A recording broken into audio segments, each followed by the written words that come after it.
All right, good morning. Let me close that out. We're going to do a share screen. So last week we talked about, let me go back up. Come on, I'm having technical issues today. Everything is just so wonky. So last week we talked about how to start, right? Having the right mindset, your thoughts around prospecting matter, what's the purpose of the call, identifying who to call. One of your guys' tasks, we took a minute to write down some names of people that you should call, right? So who we should be calling. And then what to say, right? Having scripts and dialogues and role playing that. You guys are all invited. Workman Success that Nate and I both coach for, and some of you have signed up for the BAM Mastermind.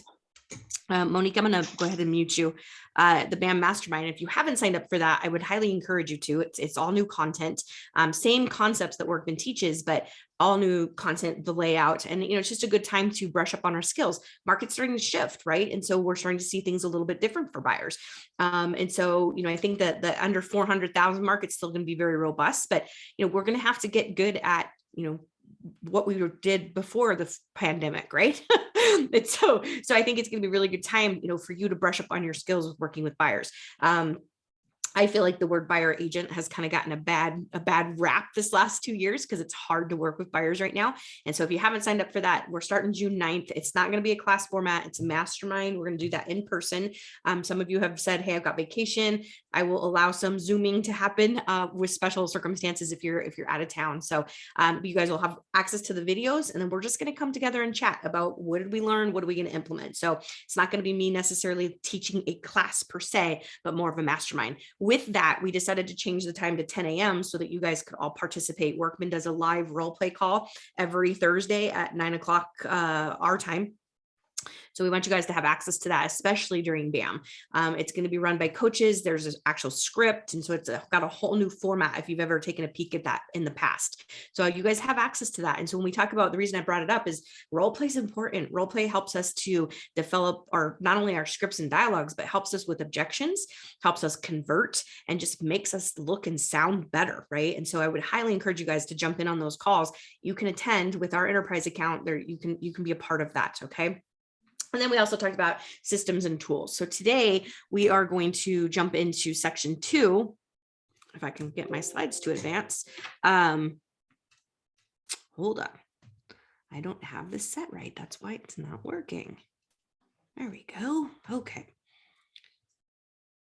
So section 2, which is basically our best practices, right? So setting you up for success within, what are the 6 things that we're going to, that help you with that. So let me make this go away. How do I make you go away? I'll just move it there. Okay. So the 6 steps. So we have setting our goals, right? How many calls do I want to make? What's the objective here with what's the objective and my outcome that I'm expecting as of, the result of doing these things. Okay. And then your environment and your calling station, believe it or not, your environment and where you make calls from is important. Some of us, I know, do it in the car driving around, and that's okay. Right. Those are opportunities to prospect as well. But when you're sitting down in your office space, what does that look like? And so is there chaos? Is there clutter? Right. And so I had heard a speaker years ago say that if you're on your desk, if you have a pile of stuff on the left side of your desk, those were things that you were procrastinating to get done. And at the time, I remember looking at my desk and going, he's not wrong. As I had this pile of stuff that I had been meaning to get to, right? And so thinking about, we're going to give you some best practices on setting up your environment for success. Your rituals. So what is that? Getting warmed up, right? I used to be a choir geek back in the day, and we had warm-ups, right? Before we would get into singing, you'd have warm-ups that you would do to get your voice ready so that you didn't harm anything, and then you could sing at your best. And so not necessarily going to do singing rituals unless that's your thing, but I'm going to go over some rituals for you that will set you up. And then tracking. We talk a lot about this in Momentum, right? Is to track our numbers, track what we're doing. We can't improve, right? If you've ever been on a diet, what's the one thing they tell you to do? Count calories, count your steps, count how much water you're drinking. So same principle here. And then what are the performance standards that you should be tracking and bragging about, right? There. So we're going to go over what those are, because people want to work with people who, clients, sellers and buyers want to work with people who can demonstrate results, and they want someone who can get the job done, right? And then accountability. So I'm going to challenge you guys to look around on the Zoom and pick somebody to be an accountability partner if you don't already have someone. And then, help each other, right? Hold each other accountable to the things, the goals that you say you want to accomplish. So let's go ahead and jump in. All right. So I am going to have to minimize you guys. Okay, so the big four. So celebrate every time you succeed. And I think it's even just the smallest things to having victory, right? Because those little small successes create momentum and they create energy in us, right? And so when we have those small successes, it leads to bigger successes. So 4 questions you want to ask every time you're prospecting is the person I'm calling today a potential client? Today, right? Are they somebody that's an A lead? And A means that we've got an appointment, they're ready to go in the next 30 days. If not, are they a potential client in the future? So are they a B or a C lead? And so B is 60 to 90 days out, and anything past 90 days is considered a C. And I would encourage all of you, or I would caution all of you, to be careful when you mark someone dead as a lead, because, there are no bad leads, right? There are just leads that aren't necessarily ready right now. And so, there was a gal in our office that told me she had worked a Boomtown lead for 2 years, and the guy gave her a fake name, but she kept working the lead, and it resulted in almost $1 million worth of transactions, two pieces of real estate she sold him. So had she given up and said he was dead because he hadn't responded to her, she would have missed out on that. So I would caution all of you that there are no bad leads. They're just people who are not ready. And your C leads fill your pipeline. I might have said that last week, right? C leads fill our pipeline so that when you get up in the morning, you don't have to wonder who needs your services. And so don't be afraid to put those C leads in your pipeline. So if they're not a Q2 or a B or a C lead, do they know anyone that they can refer to you, right? So those are our 4 questions that we want to ask, right? And so making sure that that's the objective, right? Every time we're prospecting. So contacts. So how to set a goal for each day of how many contacts and conversations. Those are 2 separate things to track, you guys, because I can make contact by leaving a voicemail, right? Or leaving a business card with my tip at lunch, but that's not a conversation. Right. So a conversation is a meaningful conversation about real estate. Right. And so I think a lot of us get caught up in that because we think, well, I don't want to be sold. Right. No one wants to be sold. So we talked a lot last week about changing your mindset and coming from a place of service. Right. You can have a meaningful conversation with the people you care about in your database and just forward them, right? Family, occupation, recreation, dreams. And I promise you, if you come from a place of service and a place of love in your heart, as Ogmandino says, is who can say no to my goods when he hears the love in my heart? The byproduct of that attitude and you doing the right activities will be the referrals, will be the future business. Okay. So track how many people do I want to make contact with? How many conversations do I want to make? I don't know if the statistic is still accurate, but I had heard a couple years ago that it takes 5 outbound calls to make a contact. So just something to think about. So if you want to make 5, that would be 25 contacts that you have to make in order to have 5 conversations. And so how many contacts are required to get an appointment, right? So that's also an important number to know too. And so we focus in on how many houses do I need to sell in order to fund my life, but we don't winnow it down further than that. Right? We don't look and say, how many appointments do I actually need to go on every single week in order to get to where I want to be? So 5 contacts and 1 lead, one lead per day, 1 listing per week. That's what it's suggesting here. So email. So the goal of every call is to get an email address if you don't already have one. So, and then maintain contact, you guys, if you're using Boosh has a really nice monthly newsletter that you can send out. And I put everybody in my Boosh, I put them on a newsletter as a tag. So when I go to send the monthly thing out, I just grab that tag, it preloads all my contacts and I can send it out. It takes less than a minute to do it. And that's just a nice way to stay top of mind. And so that's where, and again, we want to be careful with email, that's not all we're focused on, because email is 1, the rejection-free zone, and 2, the least preferred form of communication. I know some of you have heard me say this before, but the phone is still number 1. Believe it or not, it's still number 1, and Facebook Messenger is number 2. And so when we rely on text, right, use Facebook Messenger. And I would encourage all of you to step into the video realm of that too. Instead of just sending a basic text, send a video text. And then at the end of your prospecting is we want to celebrate. We want to recognize and celebrate each and every win, even if it's minor, okay, even if they're small. And then we want to have inspiration, right? And celebrate the little victories along the way. And we're going to talk about some other stuff about releasing it, right? If it didn't go the way you wanted, releasing it. Okay. So we're going to talk more about that. All right. So your environment and your calling station. So setting yourself up for success. Again, looking around, like I look at my desk and, there's some things I could change, right? And make it look better and make myself feel better coming to my office space, right? So your environment, are you set up for success? Do you have everything that you need? Do you have your call sheets? Do you have a pen that makes you feel excited to use, right? You've got some flowers or whatever that might look like that's on your desk. Okay. Is it quiet? Are there any distractions? If you're prospecting in the office, you might want to get a sign for the back of the seat that says, leave me alone. I'm prospecting right now. If you work from home and there are other human beings in your space, the same thing. You might want to put something on your door that says, I'm prospecting. This is my alone time. Don't bother me. Okay. Turn your phone off, right? Obviously a lot of us are using our phones, but you could mute the notifications so that we're not distracted by those. Right. And then again, we talked a lot about mindset last week. Do I believe that prospecting works? Am I coming from a place of service and not trying to sell anyone anything? Because if that's your attitude, doesn't, because no one wants to be sold. So, and I think that's really the crux of why realtors don't prospect on a regular basis, is because they themselves don't want to be sold. So why do I want to do it to someone else? Okay. So is your space conducive for your desired level of productivity, right? So again, am I setting myself up? you guys can't see it, but I have a lovely candle burning over here that smells amazing, right? And so I have all of that stuff set up, to make me feel good when I come into my office, other than my little pile of stuff over here I could put away. So music, do we want to play some music at a low volume, something, lovely that sounds good? I wouldn't play death metal unless that's your thing, I guess, but I would keep it on low. I like listening to Baroque style music when I'm being creative. So that's just as, there's scientific proof that it channels a different part of our brain. And music does increase our energy levels and helps your tone and your approach. Is everything in your office space clean and fresh? Okay. A small plant, right? Well, we probably don't want to open windows right now because it's so hot, but when it's nice, having an open window is pleasant. And again, I have a candle burning, so having that nice positive ambiance that we can create in our space. And I think lighting is important too, having the right lighting, having a comfortable chair. I have a rising desk that I don't really use, but maybe that's your thing, to stand up when you prospect, right? I like to stand when I negotiate. I actually pace around. So, having one of those desks that rise, if you want to get a headset, that might be something too, to help you to stay a little bit more focused and cut out the distractions if there are distractions in your space. Your calling station. So you want to keep it simple and limit distractions.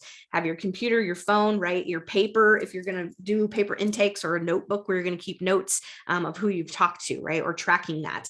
You guys, if you have access to the daily success habits through Workman, so if you wanted to use that tool, print those out and keep track. That's one way to track your outbound calls. You're also going to get a tracker in the class materials as well. And then, not to pitch Nate and I's book, but we did write a companion journal that has 300 and some odd days worth of tracking in there that goes specifically to everything that we teach you in Momentum. And so we want to, again, turn off the distractions with your cell phone. I know if you're using it, obviously, you're using your phone. If you have a home line, or you're doing it at the office, you don't have to use your cell phone. You could use the office line. Really critical. I almost felt like highlighting this in the PowerPoint, is scheduling breaks. It's been proven that the adult mind cannot work in longer than 45-minute intervals. So this says work in 20 to 30, no more than 45. It's been proven that if we don't take a break and get up and move our body for a few minutes, we actually zap our energy. And so if you can pause, right, you do 30 minutes of calls, get up, walk around your office, walk around your living room, right? Take a drink of water. I think that's also important. It's not on here, but having water, it takes effort to make calls into prospects, and you need to refuel your brain and your body. So having some water, watch a funny cat video if that's your thing, right? Take that break and re-energize yourself. Okay. So it's been proven. And so if you sit down and you say, I'm going to do 3 hours of prospecting, well, that's just not realistic. So you could do 3 hours, but in 30-minute segments. Okay. And then lastly, our posture and positioning. So, if you want to stand, that's recommended. And again, I like to stand when I'm negotiating. So there's something about that helps. And if we were in person, I would be standing. And then this allows for your maximum energy in your voice and expression, helping your tone, right? We don't want to be sing-songy. We want to be confident. We want to sound good. We want to be polished and professional. And so all these things help to contribute that. So this is the tips for setting up your environment for success. So I want you guys to take 30 seconds, look around your space and write down 2 to 3 things that you could change to make your office look better.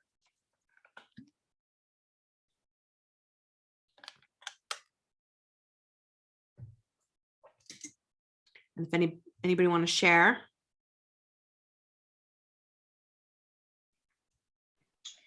I have some gifts that I received years ago, 2014 to be exact, when I graduated with my MBA. And one of the gifts was something that goes on your desk. It's like a graduation, basically, frame that says 2014 with my name and MBA plaque on it. So I said, when I came across it just yesterday, I said, I'm gonna take this out and actually put this on my desk, find a graduation picture. And that day, Google actually reminded me, how it goes back how many years. It actually sent me a picture of when I graduated with my MBA with the Nice. Phoenix Cardinals thing. So I was like, I didn't have to go searching for that picture. I'm going to put that on my desk. So that's what I'm going to do. Yeah, that's awesome. And what I saw your post on Facebook. What an accomplishment too. So that's huge. Yeah. Love it. So that's nice and inspiring, right? And to me, that's an evidence that you can do anything. Right. Right. Yeah, because getting an MBA is no small feat. So awesome. Thanks for sharing that, Monique. That's great. So okay. Sure. So go, please take the time to write down a couple things that you can do to improve. And maybe it's not necessarily changes, but improve, meaning put a plant, get a candle, get some better lighting, get something that inspires you, right? I think having your core values that we talk about in momentum nearby to review those as well. That also gets our mindset in the right spot. All right, let me go ahead and minimize you guys again. All right, so rituals. So we're going to talk about rituals. So what does that look like? So before the call, we want to have 20 minutes of warm up, right? So create the positive energy, stand up, move your body, smile. If you want to do some those fun little lip exercises that you do when you're singing, recite your positive affirmations. So I just said that, have your core values there. Tell yourself why you'll be successful at this. Review your personal value proposition.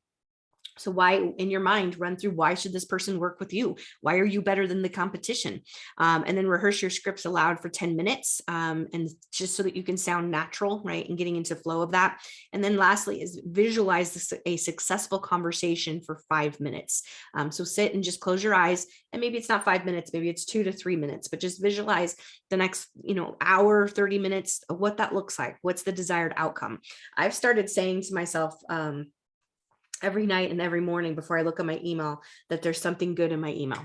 And the other day I had a referral come through, which was cool. It was a rental referral, but still it was nice, kind of cool. And then today I woke up to my listing that I put up coming soon yesterday. An agent wants to write an offer on it sight unseen. So just a little thing that I've challenged myself to do every day. And it's kind of fun to see the results of that and waking up and kind of having this surprise of what's going to be in my email today. And so, visualizing that outcome, right? And just casting those stones out into the ether, right? Of what success looks like for you. And it's different for everyone, right? And so visualize that and then get into the space of making the calls. So during the session, so energy is key. So if you want to stand up, again, have the headset. Some of you guys use wireless earbuds. I call those, they're not AirPods. We call them earpods in my house. So have those things that, whatever's going to make you feel successful with that. Just make sure it's good quality so that when you're making the calls, people can hear you clearly. Have confidence, be relaxed, but be confident, be genuine, right? Don't be desperate. Don't come off as being desperate because commission breath is not very attractive. And we don't want to be stiff or phony either. And that's where practicing the scripts and dialogues help with that, right? They help to make us feel more comfortable. And then don't give up too soon. Allow yourself to build a rhythm and experience the caller's high. I don't know if any of you run, but they say there's a runner's high, which I've never experienced. So if you ever see me running, you should probably run too. Something bad's happening. But I would imagine that, people talk about that runner's high, right? When you get into that space and all of a sudden you don't feel like you're running anymore. And so we want to have that same experience when we're making calls to our prospecting. And again, here it is in the materials to stay hydrated. Your brain is 80% water, and believe it or not, making prospecting calls does take energy. And so just like going to a class or a seminar, you ever find like you're so hungry and you're tired, but all you've been doing is sitting in class? Well, it's because your brain is burning a bunch of fuel and you're tired and you're hungry. So same thing here is you want to stay hydrated. Plus, staying hydrated in Phoenix is just super critical anyways. So rituals help build successful habits. So after each call, we want to review. What went great, right? What could I improve on? What will I do different next time? Then I want to recognize, okay? I want to rehearse. So again, rehearse, practice our scripts and dialogues. I want to release. So if something didn't go right, you had someone tell you that realtors suck, I want to release that. If you want to play the Frozen song, Let It Go, that's a great song to play. And then we want to rejuvenate, right? So these are the 5 R's. So rejuvenate. So we review the call. We want to rate it on a scale of 1 to 10, recognize what I learned. What could I do to make it a 10 plus, and then practice a more effective response, and then release the outcome, good, bad, or indifferent. And I would say the affirmation is that I live in a world of abundance. And then rejuvenate your attitude so we can move on to the next call with more confidence. And anytime, I said this last week, but anytime we end our prospecting, you want to end it on a positive note, even if that's just leaving a voicemail for someone. Because if you end it with someone saying realtors suck, and hopefully you're making calls to people who know you, like you, trust you, and that's not the conversation. But if you have a negative experience and the next time prospecting's on your calendar, you're going to remember that and you're going to have some avoidance to doing it. So always want to end on a positive note. All right, so let's switch gears and talk about numbers and tracking. So what you don't track doesn't get better. So here's our prospecting matrix to track. So I want to track how many dials did I make? How many outbound attempts did I make? Did I get any listing appointments from that? How many calls per listing am I taking? And then what's the total talks? So how many people did I actually engage with? And then what was my set rate? How many appointments did I set? And then what's your total down here? Post prospecting matrix to track is show up rate. How many people showed up to the appointment? How many meetings did I have for the week, for the month, for the quarter, for the year? Your conversion rate. So how many of those people did you actually get to convert into doing business with you? How many closings? What's your average GCI? And then your total income. So your average GCI. The other thing to look at is what's your average sales price, because that's going to help you figure out your average GCI as well. And I think, looking at your commissions, what are we charging, right? So, and I feel like the shift in the market is going to help with some of that pressure we've been feeling on commissions, because if someone's house doesn't sell in 30 seconds, now we actually have to do our job and show up, right, and do our job. And that seller is going to see realtors. It's going to take a minute, right? Sellers got to wrap their brain around the shift happening. And by the way, everyone I coach has felt it. Everybody, so even Canada has felt a change in that. So you're just gonna take the sellers a minute, and we have got to be good at our messaging with those sellers, right, to set their expectations properly. Okay, so tracking, and at the bottom here, so over time, understanding the effectiveness of your phone prospecting efforts. After each call, we want to track and know, am I improving, right? And once you start this, and now you look at it for this week, next month, each quarter, you should see an improvement as you go along. So the financial consequences of an effective marketer. So I know we all probably would love to have 20 listings. So if we, in a healthy market, let's say we had 20 listings, and if we were to get 10 calls per listing, that would be 200 conversations or talks. And then if we had a set rate of only 15%, which is pretty conservative, that would lead us to 30 sets, right? 30 appointments. And if only half of those showed up, which I think is also very conservative, that would give us an additional 15 meetings throughout the year. And if we only were able to convert 45% of those, that's an additional 7 closings. And this isn't taking into account, the fact that statistically speaking, when a house goes on the market, within 30 days, another home will be listed. Within 60 to 90 days, 2 to 3 more homes will be put up for sale.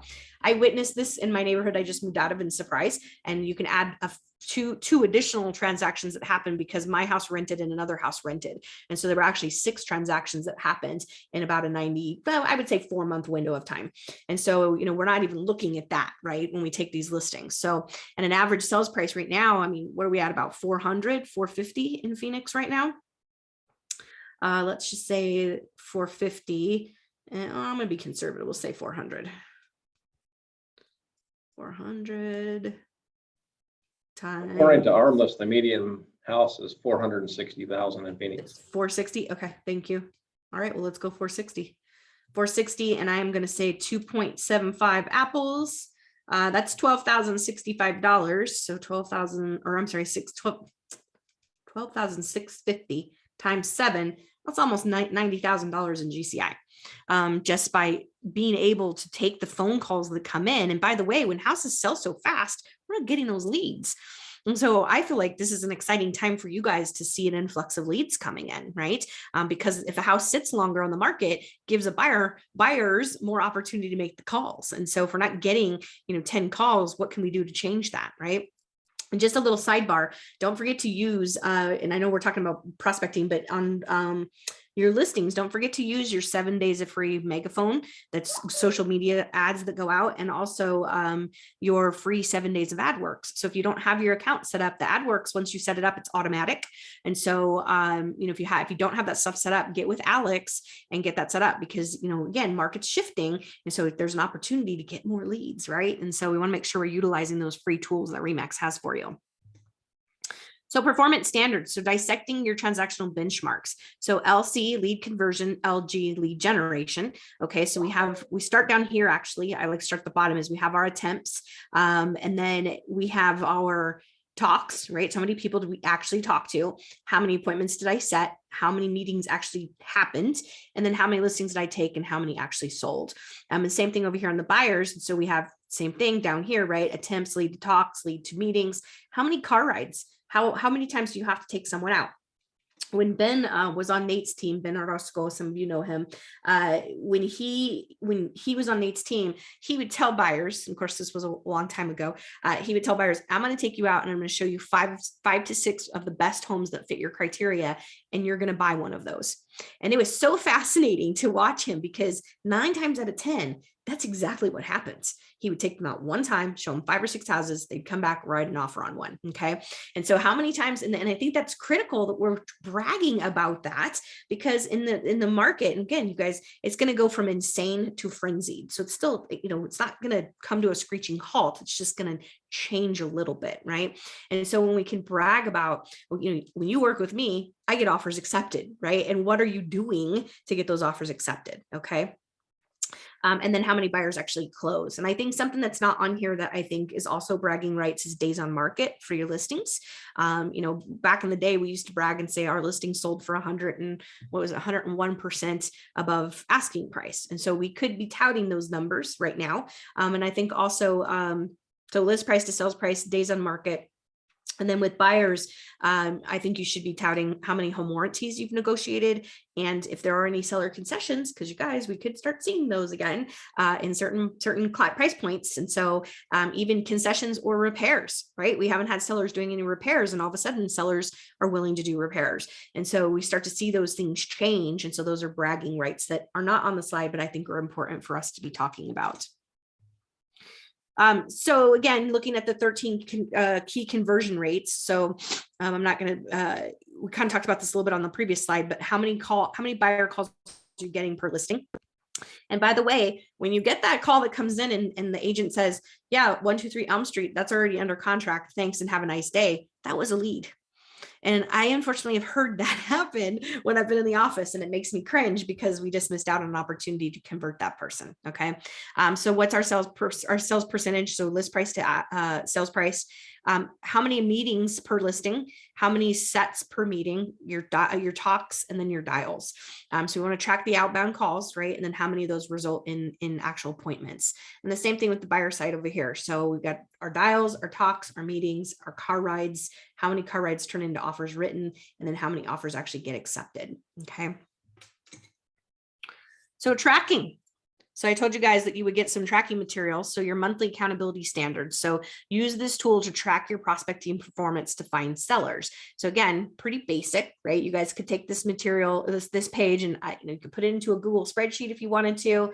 You could print it out and put it in a notebook. But the main thing is that we track it somehow, right? So we want to have Monday through Friday, or I'm sorry, it goes all the way the whole seven days of the week. So past clients, how many past clients did I call? Center of influence or your sphere, right? There's not a category for top 50. I would probably add that on here since top 50 is something we advocate a lot within our brokerage. And if you're not familiar with what top 50 is, it's basically a list of 50 people who know you, like you, and trust you and would do business with you if you ask them. And so I would add that on here because top 50 is a part of your sphere, but it's different. I can have my sphere, right, is everybody that I know. And by the way, the average person knows 250 people. And so if you're challenged and say, well, I don't know 50 people, well, let's pull up your social media and look and see, right? And so for some of you who have been in the business a minute, I would look at last year's sales and start there. If you don't have a top 50, look at last year's sales and say, okay, were they a past client?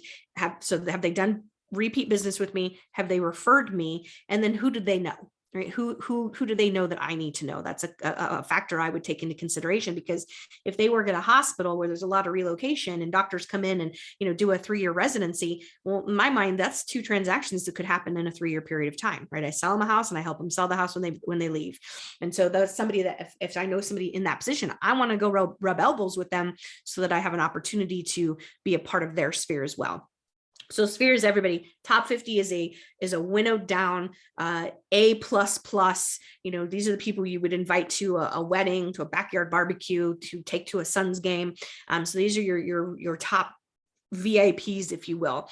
And the concept of top 50 was written by a realtor. And I know some of you heard me say this, but warrants repeating. It was written by a realtor who was brand new, and he made a list of 50 people. He loved on them 1 hour a day, and it resulted in 86 transactions. And so when we talk about top 50, it is super critical, especially for agents who want to run out and put their credit card out and try to buy online leads, right? So if you haven't done that, take the time and make a list of 50 people. If you're new, don't get in the headspace of, well, I'm new, they're not going to work with me, because that simply isn't true. They know you, they like you, they trust you, and they do business with you if you asked. Okay. So then we have just sold, just listed, expireds, FSBOs. And I would even say maybe social media should be added onto this tracker as well, especially if you are using like Megaphone and AdWorks, adding those in there, because that's a pillar, right? It is a pillar. And if you're active on social media, we should assume that we're going to get business from that, right? And so, you guys have access to remaxhustle.com that has great assets that you can use for social media. The Photofy app is $4 a month, and that is proprietary, exclusive to you as a Remax agent. Literally, you can go in there and it takes 30 seconds to grab some content and push it out to your social media. If you're on the inner circle, every week they post the interest rates. They post, I don't know if they've been doing the coming soons and I haven't seen that one, the active listings and coming soons and pendings. I'm sure it's there. I just probably haven't seen it. Those things are there for you guys to share and push out onto your social media. And so use the things that we're producing as a company, but also use the Remax tools, because there's a bunch of stuff. If you haven't joined the Remax Creative Collaborative Share Facebook group, I would also encourage you to do that. They produce a ton of great content that is getting pushed out for you guys to use. Okay. So those are the things that we want to be tracking as far as our listing accountability and our standards. And the same thing, let's see, I think I have another slide. Okay. So we're going to talk about this in a minute. I'm going to come back to the accountability. So, and picking somebody to be your accountability partner. So I know you guys have seen this quote before, is what gets measured gets done. So there's some more tracking here. So we want to define what is a call, right? Your set is a specific date and time that you're going to meet. The meeting is the face-to-face, right? Or Zoom to Zoom, if that's what if you need to use Zoom, which by the way is very convenient for conducting business meetings. And then having the listing agreement. and whether or not the buyer is actually going to, work with you as a buyer, and maybe getting a buyer consultation signed. And so again, on this side of the screen is all the things that you want to be tracking Monday through Friday or Monday through Sunday. If you're working 7 days a week, which hopefully you're not, that you're taking a day off. And so we want to track everything, right? Sign calls, ad calls, website, Facebook, any of those things that are coming in, we want to track all that stuff. All right, we're going to come back to that. Okay, so our wrap up, and then we're going to talk about accountability. So our wrap up. So goal setting, right? So celebrating your success, even if it's minor things that are happening. And maybe, some of us are so adverse to prospecting, maybe it's just making one call, right? Maybe it's just one call that you do and whoo, I did it, right? I remember having a conversation with one of our agents that I had been talking about calling his database, and he came to a class and he came up to me afterwards. He goes, "Hey, I made some calls to my database." And I said, "Look, you didn't die." And he started laughing, because he just had this deep fear of making calls. And so, the worst case that's going to happen is they hang up on you. If it's people that's already in your database, they're not going to hang up on you. They're excited to hear from you. Okay. So celebrate your successes, set yourself up for success with your environment in your calling station. Make sure everything looks good, smells good, is inspiring to you, makes you want to run in there and make calls, right? Review your rituals, right? Get into that habit. If it's a song that you want to listen to, if it's affirmations, whatever, I don't care. A scene from Rocky, whatever it is that makes you just whoo, I can do this, right? I'm excited to do this. And then tracking, we talked a lot about that, tracking everything that we need to be tracking in our business, and look for areas of improvement. If we're tracking, we're not seeing areas of improvement, then we need to make some changes, right? I have a team I coach in Ohio, and they've been doing Boomtown leads, and the one buyer's agent has a much stronger conversion rate than the other buyer agent. And I said, well, we need to work on what the second buyer agent is saying, because clearly they're not saying the right things or saying it the right way. And so if we're tracking, we don't see improvement, then we need to make some adjustments, because the definition of insanity is doing the same thing over and over again and expecting different results. And then we want to measure. We want to set our standards, right? And then measure those, and then brag about those things, you guys, because again, consumers want to work with agents who can get the job done. And there are a lot of agents out there, and there are a lot of agents that are not great. And so we want to brag about that. Be on your social media. Don't say, "Hey, this house sold in 4 hours with 15 offers."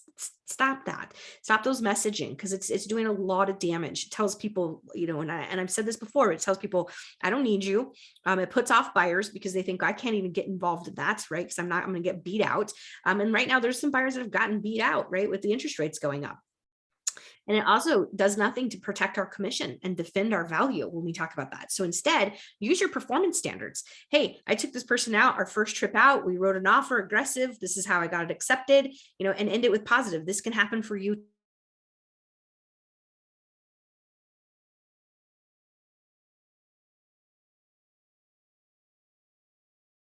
A little bit more about that right now. And then next week, we're going to dive into the third part, which, let me get you guys back on the screen here. We're talking about the third part, which is, okay, how do I stop this? Stop share. The more advanced process of prospecting. So we're going to dive into that next week as well. But how do you guys feel about picking accountability partners? Maybe James, I don't know if I suppose you could do, because I don't know if you know, James's role is assisting Shannon and also helping with recruiting, but I don't know, maybe if he could, are you talking to us, James? Because you're muted if you are. I don't know that he can hear me. Monica and I are already, hold on a second. Perfect. My phone went ringing. We're already accountability partners. We need to do a better job of it, Monica. Yes, keep each other on track. We started Yes. that just after R4. Yes. So I think, how does that look though for you guys? What is your routine right now with the accountability? A lot of her coaching and the tips and tools she's able to then meet with me on. So we're able to, it really is eye-opening for me on the little tiny things too. Oh, let's add this. Oh, let's do this. Let's follow up. So I love the extra data and the fact that she and I understand how we are and how much more motivation we need for each other. Okay. So it just makes sense. So I think you need to set measurable goals. Okay. So every day text each other. Okay. My goal is to have 5 conversations today. Right. And then tomorrow text, or at the end of the day, did you do it? Right. Yes or no. And then tomorrow we do the same thing. We set measurable goals. And so, because if we don't do that, accountability is nothing. Right. And we talk about the goals, but it isn't we don't do the follow-up just to go, all right, did you do it? Yeah. So the point of coming to this class is not for me to sit and talk to you for 45 minutes to an hour. The point is for me to talk to you and then you leave here and go take action. Right. And so, and I promise you, you're not going to die. You're not going to spontaneously combust when you make phone calls to your database, right? Because I don't even think, is that really a thing? Can that really happen? I've been listening to these the stories of Nicholas Flamel, and they talk about that in the books. I'm like, maybe it is true. So, but it's all magic and mystical. So I don't know that it is true. But my point being is nothing bad is going to happen to you if you pick up the phone, right, and call people. And so, James, maybe for you, it's recruiting measurements, right? And knowing how many recruits you want to reach out to and how many appointments you want to set that way. So, and Monique's been doing coaching with me. So, and I don't know if Kimberly and Jan, if you guys want to maybe partner up as accountability partners. And again, just a quick little text every morning. What are you going to do today? Right? What are you going to do today? How many contacts are you going to make today? And then tomorrow, did you do it? Or at the end of the day, send a little winning, right? I did it, or I didn't do it, right? And the thing too about accountability is we call each other out on our BS. We don't let us have excuses for failure. Right. And so we help each other, not in a bad way, right? But we hold each other accountable to that and say, did you said, Jan, you were going to do this. How come you didn't do it? What got in the way? Right. And we try to help each other figure out, see how to get over that impediment. James, you came off mute. Did you got something you want to add? Yeah, I don't know if you mind if I interject something here. Sure. My view on prospecting is that I didn't have them as a client before. I have nothing to lose. I took the prettiest girl in school to the homecoming dance just because I was the only one that asked. And I was a little dorky little kid, but I had a blast. And I taught my son that, and he's wildly successful, and the same with my daughter. You miss 100% of the shots you don't take. I became the Navy's #1 recruiter in the country for 3 years in a row because I'd ask anybody to join the Navy. Mm-hmm. And I feel the same about real estate. It's the more people that know what you do, the better off you are. Yeah, I love that. That's, yeah. So you have nothing to lose, right? Yeah, cool. All right. Any other questions, comments, any ahas before we wrap up for today? And Kimberly and Jan, I will send you guys the class materials because I don't know that you got those. No, Jan, you got it, didn't you? It was just Kimberly. I did. Okay. Thank you. And I think that's a great idea with Jan. Jan and I are kind of so new, switching gears and moving on into this world, and where it's not new for me for sales. I think I could probably help her a lot, and she can help me probably a lot in structure. So I think probably a great fit, Jan. So I was going to. I know we talked about it already, didn't we? So we will carry this conversation on again, and we'll go from there. Awesome. Very good. Yeah. Exchange phone numbers. And just like I said, every day, send a little text. What am I going to do today? So awesome. Anybody else? Deb, any comments or questions? No, I've just got to get my butt in gear. The calls are hard. I have no problem with the Popeyes. I'm doing better on my notes, but the calls are harder. Why are they hard? I have no idea. I think it's maybe trying to figure out what to say. So I gave you a script. Yes, I know. Family, occupation, recreation, dreams. Yeah. So, and are you friends? I mean, I would maybe try to friend people too on your social media, because that's always also a talking point. I started the meeting out with talking about Monica's new grandbaby, right? Mm-hmm. And I saw Monique's post about her graduation. So you could find little things like that are talking points to call people. And even more, I could take it a step further and send Monica, if she was my client, send her a cute little grandma, I'm grandma's favorite onesie or something to give to the baby, right? We could take that opportunity and squeeze the orange, right? I could send Monique a note and say, it's so awesome that you made this huge accomplishment in your life, right? And so you can find ways. People are putting their crap out there on social media. So use it to your advantage to deepen those relationships and create the talking points. And Debbie, I found the easiest way to get over that feeling, because I had that feeling when I was in the military at first, and recruiting was incredibly hard for me. But as soon as I took me out of the equation, I didn't need them to join the Navy. I needed to help them do something with their lives. It made it a whole lot easier. So if I can talk to someone with the entire idea of helping them become better or helping something for them, it's a whole lot easier conversation to have. Love that perspective. Yeah. Yeah. My stepson's in the Navy. He's doing his power school right now. He's a nuclear engineer. So we're super proud of him. So yeah. Awesome. All right, you guys, well, guys and gals, I will see you next. So Thursday is Alex's teaching. Is it Thursday? No, it's tomorrow. Tomorrow. Facebook Meta. So you want to check that out. We're also going to do a advertising class in June. So on Facebook. So that's going to be a good class to join in on. If you haven't signed up for BAM, please do, so that I know you're going to be there. Like I said, a couple of you, if you got vacations and things like that, we'll be doing Zoom. But other than that, we do want to try to meet in person. So, and we're kicking that off. And then I think we have the new commissioner coming to our June business meeting. So that's going to be exciting to meet him and hear what he has to say. So always love Judy, but change of the guard. So that'll be a good meeting as well. And if you weren't at the meeting in May, we had a great mastermind after the fact, and it was really some really great stuff that came out of that. And they are not doing that on Zoom. So you have to be there in person in order to participate in that. So with that being said, you guys have a fantastic day. If you need anything, reach out. I'm always a resource to you, and I will see you next Tuesday. Okay. All right. You have me down for the class, right, Sarah? I think I do. Yeah, I got you. And Yeah. what about me? Was there something we have to sign up, or we just let you know? You just let me know. And I think you emailed. We've been emailing, so you're good. Okay. I will, Sarah. Add me, please. You got it. Okay. And Monique, Thank you. are you going to join me? She's like, I'm on mute. Who did you ask that question to? Monique. Oh, okay. I was I gonna got say, you, I already Julie. told you. All right. Next Tuesday at 10, right? No, the 9th, Thursday, the 9th at 10 is when we're kicking off. Oh, the 9th. Okay. I'll Yep. put it in my calendar. Okay. Awesome. All right, you Be guys there. go have a great day. Okay. See you guys. All You right. as well. Bye. Bye-bye.